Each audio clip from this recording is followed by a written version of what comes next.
जय भोले, जय माता की। जय भोले, जय माता की। जैसा कि मैंने पिछले वीडियो में बताया था कि अमावस्या से दिन धीरे धीरे बड़ा होने लगता है और उसका स्वागत हम लोग दीपक जला के करते हैं। दीपक हमारे कितने काम का है? अगर हम इसको देखें तो एक तरह से हम लोग ग्रीष्म ऋतु की तैयारी दीपावली से ही आरंभ कर देते हैं। या भी शायद हमारे पूर्वज लोग, जो भी ऋषि मुनि या प्रभु ने ही प्रतिपादित किया होगा। तो हम लोग जो दीपक जलाते हैं वह दीपक मट्टी का होता है, जो अग्नि में तपा दिया जाता है। इसको हम अगर ऐसे देखें तो एक तरह से जैसे कि ईंटा होता है, मट्टी से थाप के और फिर उसको भट्टे में तपा दिया जाता है, उसी तरह से दीपक की भी प्याली होती है। हम लोग दीपक जब जलाते हैं उस प्याली में, तो वह मट्टी का होता है और उसमें इतने छिद्र होते हैं जिसके कारण वह तेल को अपने अंदर सोख लेता है। थोड़ा बहुत तेल उसमें सोख लेता है और उसमें रुई की बत्ती लगाते हैं। जब दीपक विसर्जित हो जाता है उसके बाद हम लोग उसको बाहर फेंक देते हैं, या पैर से टूट के वो एक तरह से चूरा हो जाता है और वह मट्टी के ऊपर एक पतली सी लेयर, कहीं पे छोटे कहीं दीपक के टुकड़े, कहीं बड़े, कहीं एकदम एक लेयर सी बन जाती मट्टी के ऊपर। तो इसको हम देखें तो जब हम लोग ईंटें बिछाते हैं खड़ंजा, तो और चाहे जितनी गर्मी पड़े, लेकिन अगर हम शाम को उन ईंटों पे चलें तो उन ईंटों पे गर्माहट नहीं होती है। और अगर हम वही डामर की रोड पे चलें या पत्थर के उस पर चलें तो वह इतना तपता है कि हम उस पर नहीं चल सकते। मगर ईटा जो होता है वह नमी अपने आप में सोखे रहता है, तो जो सूर्य की तपिश उस पर पड़ती हैगी तो वह पूरी तरह से नीचे मट्टी की नमी को नहीं समाप्त कर पाती, जिसके कारण ईटे के नीचे नमी रहती और वह नमी ईटे में भी सूरज ढलने के पश्चात हो जाती है, जिससे कि वातावरण में एक गर्मी का अनुभव नहीं होता है और धरती से भी जो तपन निकलती है वह आराम से निकल के वातावरण में विसर्जित होती रहती है। तो हम इसको ऐसे देख सकते हैं कि वह दीपक टूट के एक पतली सी मट्टी के ऊपर लेयर हो जाती है, जो तेल होने के कारण अपने आप में मट्टी को सोख भी लेती है, जिसके कारण जब ग्रीष्म ऋतु आरंभ होती है तो उसमें जो आ, मतलब लू वगैरह चलती, तो उस दीपक की पतली लेयर के कारण वह इतनी धूल नहीं उड़ती है, जिससे हम मनुष्यों के लिए बहुत ही हितकारी हो जाती है। और दूसरी जो सबसे बड़ी प्राकृतिक की देन होती है इसमें, वह यह होती है कि जब दीपक का जो चूरा होता है उसमें पड़ जाता है तो वह मट्टी को पूरी तरह से चपकने नहीं देता है। इसका सबसे बड़ा फायदा यह होता है कि जब पानी गिरता है तो वह धरती के अंदर आराम से अपने अंदर सोख लेता है, जिसमें कोई भी रुकावट नहीं आने पाती है, जिसके कारण धरती भी ऊर्जान्वित रहती है और वह ठंडक भी प्रदान करती गर्मी में। और जो हम उसमें बत्ती लगाते हैं तो हम देखते हैं कि बत्ती भी रुई जो होती है वह मट्टी में जब दब जाती है, तो कभी आप मट्टी को खोद के देखिए तो रुई के रेशे ऐसे रहते हैं कि अगर ऊपर से कोई पानी पड़ेगा तो वह बत्ती उसको नीचे तक लेयर में पहुंचा देती है, जिसके कारण पानी आराम से धरती के अंदर चला जाता है। क्योंकि सबसे ज़्यादा धरती की ऊपर की ही परत हम मानव लोग गंदगी कर देते हैं, जिसके कारण वह पानी अपने अंदर नहीं सोख पाता है। अब हम इसको यह भी कह सकते हैं, जैसे कि आजकल डामर की सड़कें बनती हैं, तो गिट्टी और उन चीज़ों को समेटने के लिए डामर डाल के मिलाया जाता है और फिर उसकी रोड बनाई जाती है।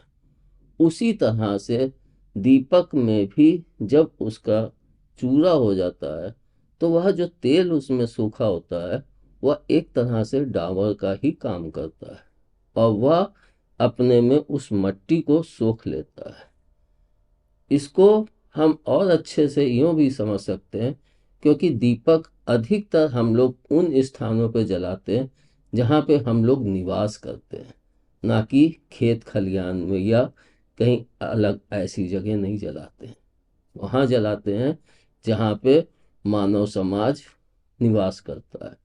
और हम लोग जब उनको रोड पे डालते हैं तो वो दीपक के चूरे से जो सड़क का निर्माण हो जाता है, जिसके कारण धूल गर्दा और हम लोगों के उस नगर क्षेत्र में या निवास स्थान के आसपास धूल गर्दा कम से कम उठती है, जिससे हम मानव को ग्रीष्म ऋतु में बहुत ही फायदा पहुंचता है।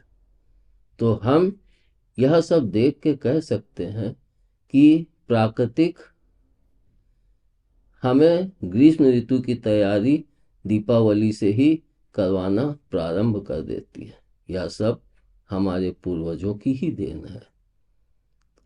अब हम इसमें ये भी देखते हैं कि दीपावली में जो पटाखे छुड़ाते हैं, तो उन पटाखों से क्या होता है।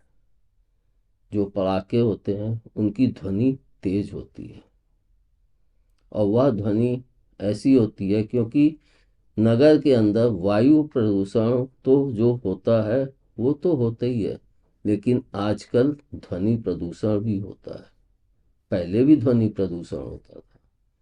उस ध्वनि प्रदूषण को समाप्त करने के लिए उससे तेज ध्वनि चाहिए होती है।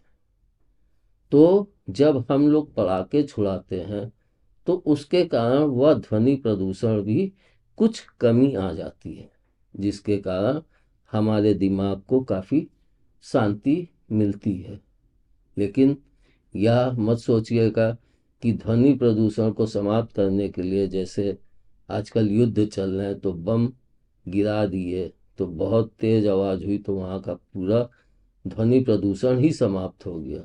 तो ऐसा नहीं होता है, वह तो और ज़्यादा ध्वनि प्रदूषित हो जाती है, क्योंकि एक बम नहीं कितने बम गिरते हैं, जिसके कारण पृथ्वी का भी नुकसान होता है, प्राकृतिक का भी नुकसान होता है और इंसानों का तो नुकसान ही नुकसान है। इसलिए युद्ध किसी समस्या का हल नहीं होता है। लेकिन हम दीपावली के जो एक दीपक जलाते हैं उससे हमें कितने लाभ मिलते हैं, इसको कभी हम इस ढंग से सोचें तो कितना ही उपकारी होता है।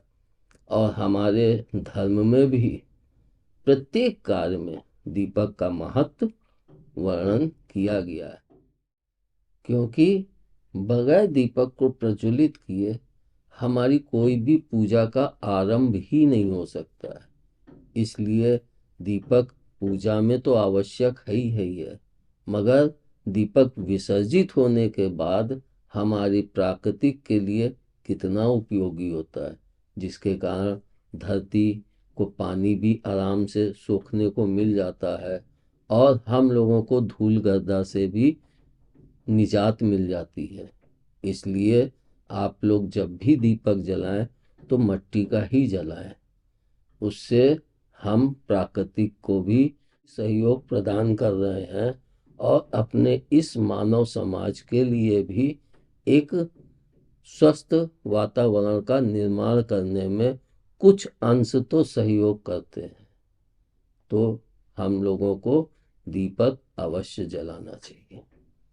लेकिन ऐसा भी नहीं कि हम दीपक को किसी मोमबत्ती या लाइट को जलाएं, क्योंकि वह इन चीज़ों में कहीं भी कोई भी उपयोगी सिद्ध नहीं होती।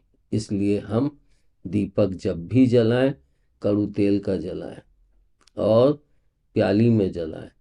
यह मैं पहले भी बता चुका हूँ कि कड़ू तेल का दीपक जलाने से जो उसका कार्बन उठता है, वह वातावरण में जो भी धूल गर्दा होती है उसको वायु से अपने अंदर सोख के और पृथ्वी पे बैठा लेता है, जिसके कारण हमें एक स्वच्छ वायु प्राप्त होती है।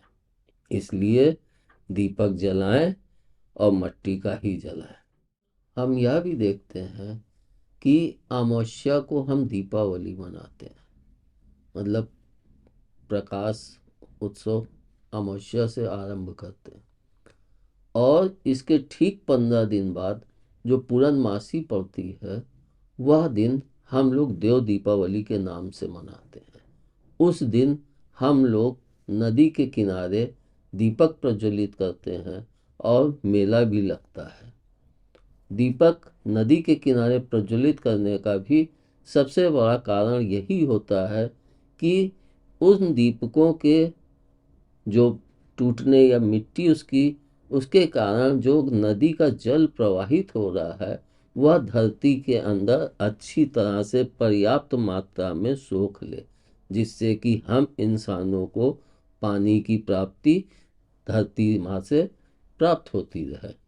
इसलिए देव दीपावली में नदी के किनारे जलाते हैं, मतलब अमावस्या में अंधकार से हम प्रकाश की ओर बढ़ रहे हैं और पूर्णमासी में हम प्रकाश का स्वागत नदी के किनारे, ताकि हमें जल की भी प्राप्ति होती रहे, मतलब ग्रीष्म ऋतु से भी बचाव हो और नदी से जो पानी धरती माँ सोखें वो हमें ग्रीष्म ऋतु में धरती माँ की कोख से मिलने सुविधापूर्वक। इसलिए हमें जगह जगह नदी तालाब भी बनाने चाहिए, ताकि धरती के अंदर पानी की कमी कभी ना हो पाए। अगर हम प्राकृतिक को संरक्षित करेंगे तो प्राकृतिक भी हम मनुष्यों का ख्याल रखती है। इसलिए देव दीपावली में भी आप लोग मिट्टी का दीपक जलाने का पूर्ण प्रयास कीजिएगा। धन्यवाद। जय भोले, जय माता की। जय भोले, जय माता की।